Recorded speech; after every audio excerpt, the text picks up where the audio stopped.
তারেক রহমান ক্ষমতায় বসেই গণতন্ত্রের গলা টিপে হত্যা করছেন। যাদেরকে প্রশাসক হিসেবে বসানো হয়েছে তারা প্রশাসকের পদে বসে থেকে ভোট চাচ্ছেন। স্থানীয় সরকার নির্বাচন নিয়ে আমরা কাজ করছি, কথা বলছি, কিন্তু আমরা দেখছি যে সরকারের স্থানীয় সরকার নির্বাচন নিয়ে কোনো নির্দিষ্ট রূপরেখা এখন পর্যন্ত আমরা পাইনি, কোনো সময়সীমা আমরা পাইনি যে নির্বাচনটা কিভাবে হবে। আমরা আশা করব যে সরকার দ্রুত সময়ের মধ্যে, যেহেতু ধাপে ধাপে স্থানীয় সরকার নির্বাচন হয়, তাহলে একটা টাইমলাইন আমাদেরকে দেয়া যায় এই সময়ের মধ্যে সিটি কর্পোরেশন, এই সময়ের মধ্যে উপজেলা, এভাবে নির্বাচনটা হবে। এখন পর্যন্ত তারা যেটা বলছেন অতি দ্রুত, এখন দ্রুত তো 5 বছর হইতে পারে, 5 মাসও হইতে পারে। তো আমরা একটা স্পষ্ট সময়সীমা দাবি করছি।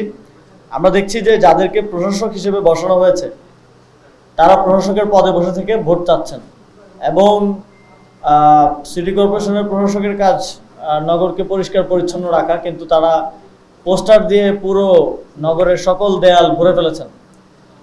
তো বিএনপি তো গণতন্ত্রের কথা বলে বলে বিগত 18 বছর 17 বছর রাজনীতি করতে আমরা দেখেছি, কিন্তু তারেক রহমান ক্ষমতায় বসেই গণতন্ত্রের গলা টিপে হত্যা করছেন। আমরা এর আগেও নির্বাচনের নিরপেক্ষতার স্বার্থে আমরা দাবি জানিয়েছি যে প্রশাসক যারা নিয়োজিত হয়েছেন তারা সেই সিটে বসে, প্রশাসকের চেয়ারে বসে নির্বাচন করতে পারবেন না। তারা যদি নির্বাচনে অংশগ্রহণ করেন তাহলে এটা নির্বাচনটা একদম স্টার্টিং থেকেই বিতর্কিত এবং একপাক্ষিক, এবং নির্বাচনে কোনো ধরনের লেভেল প্লেইং ফিল্ড থাকবে না।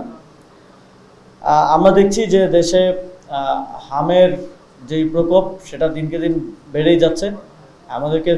আমরা মনে করছি যে খুব দ্রুত সময়ের মধ্যে এটাকে এক ধরনের জাতীয় সংকট হিসেবে চিহ্নিত করে এই সংকট মোকাবেলায় আমাদের সরকার বিরোধী দল মিলে সবাইকে এগিয়ে আসতে হবে, এবং এই সময়ে কার দোষ বেশি কার দোষ কম এই কথা না বলে আমাদের একসাথে এই সংকট মোকাবেলায় এগিয়ে আসতে হবে। এবং আমাদের আরেকটা জিনিস, এই হামের প্রকোপ বৃদ্ধির পিছনে কাদের অবহেলা, কাদের অনিয়ম জড়িত আছে সেটাও সুষ্ঠুভাবে তদন্তের মাধ্যমে বের করে আনা প্রয়োজন।